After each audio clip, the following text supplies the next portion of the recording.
I'm Ingvild Kolnes, and this is my podcast, Sustainable Photography. This is the third episode in a three-part series about your photography website. And today, the episode is about the biggest website mistakes that I see photographers make, and also how you can fix them. Because even the best photographers have website mistakes. And these mistakes, they can turn potential clients away. And I don't want that to happen to you. So that's why we have this episode. In the last episode of this series, I talked about what you want to have on a website to make it work for you. And in the last website episode, I talked about what elements you want to have on your website to make it work for you. And in the first website episode, I talked about why you want to have a website in the first place. But let's talk about what not to do.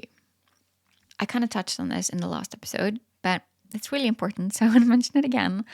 And that is adding too many images to your website and to your portfolio page. If you have too many photos, it will slow down your website, and it's also going to overwhelm your visitors. And I'm sure you know this, but not all your images are as good.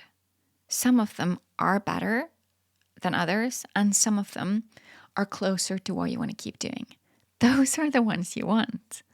So instead of adding 100 photos to your website, start with like 15, at least to one single page. Like, just make it easy. And if your website doesn't work well on a mobile phone, you could be losing half your visitors. That is a lot. That's a lot of money you're leaving on the table. And it's just such a waste. It's such a wasted opportunity. Make sure that you've tested your website on different devices and put mobile responsiveness as your top priority when it comes to your website. Make sure that the buttons aren't too small. Make sure that the font still look good. Make sure that it's working the way it's supposed to. And the third mistake is having an unclear client journey. Because if your clients can't figure out how to book you, they're not going to book you. They're going to leave. You're going to have lost a client. And honestly, that's on you. You have to make sure that you have a clear call to action, a clear button on every single page, and make sure that your menu is easy to work, that it's intuitive and people don't have to really think about it. The fourth mistake is having that homemade look. If you have an amateur-ish design, it is not going to encourage people to spend money with you. It's probably going to get them to go with someone who has more of a professional vibe. Professional doesn't mean boring. It definitely doesn't mean that you can't be yourself, but you want to make sure that it looks good, that it matches your photos and your brand. So make sure that you are using professional templates, or that you have a professional designer that can work with you, and that your branding is cohesive, that it's you, basically. The fifth mistake is not maintaining your website, meaning you have outdated info, broken links, the load time is slow, maybe an automatic update left something in a weird way. And sometimes I do website reviews and I'll come across something like that, and they'll be like, oh yeah, I saw that. And if you aren't fixing it straight away, again, I bet you know that your clients, they don't want to work with someone who has a bad website, because what does that say about the service that they're going to get from you? And yeah, you know that you wouldn't do the same with your own services, but that's not the impression that you're leaving for them to see. Remember, this is maybe the first and only impression they're ever going to see of yours. So make sure that you give a good first impression. If you schedule regular updates, if you check in with your website once a week, making sure that everything is up to date, that your contact form is working, that is a good idea. The sixth mistake is how much DIY is actually costing you. Because the time you spend making your own website updating your website, maintaining your website, that is time you could spend growing your business. That is time you could be out there making money. So just think about it if that is the best way for you to spend your time or if you should outsource that stuff. The seventh mistake I see is not adding anything about you on your website.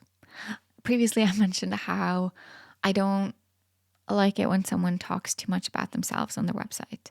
By that, I mean like you're making it all about yourself when really it should be about your client. But the opposite is sometimes also true. You want to make sure that you have a photo of you, preferably where you're looking into the camera, and you want to mention your name, a few sentences about something a little bit more personal about yourself than the fact that you're a photographer.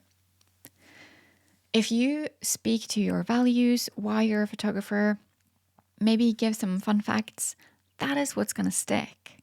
Not your diplomas from college or the awards you won or anything like that, but the deeper stuff, the stuff that truly matters.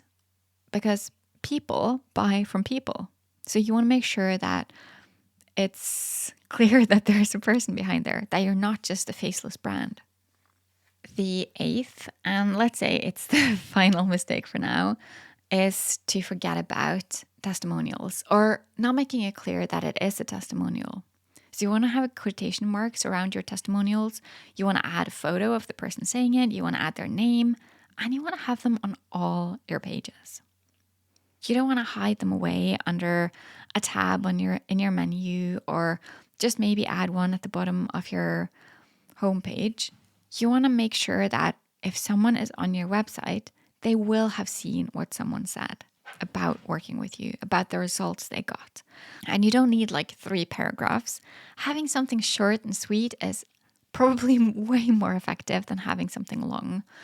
Because when it comes to your website, people don't read every single word that you put on there. They skim. So you don't want to have those long paragraphs of text anyway. You just want to make sure that it's easy to kind of see and take note of, even though you're probably not reading all of it. So your tasks after listening to this episode is to actually re-listen and make sure that you fix at least one mistake on your website this week. Look for broken links. Check your load time. Make sure that there's a photo of you where you're looking into the camera. Make sure it's clear how to book you and that you don't have too many images. Check your website on mobile. And you can also go back to the first 2 episodes of this 3-part series to get some more tips and insights. And if you want my eyes on your website, go over to Instagram and you'll find me at Ingvild Kolnes. That's INGVILDKOLNES. And send me a DM if you want me to check out your website and give you some pointers.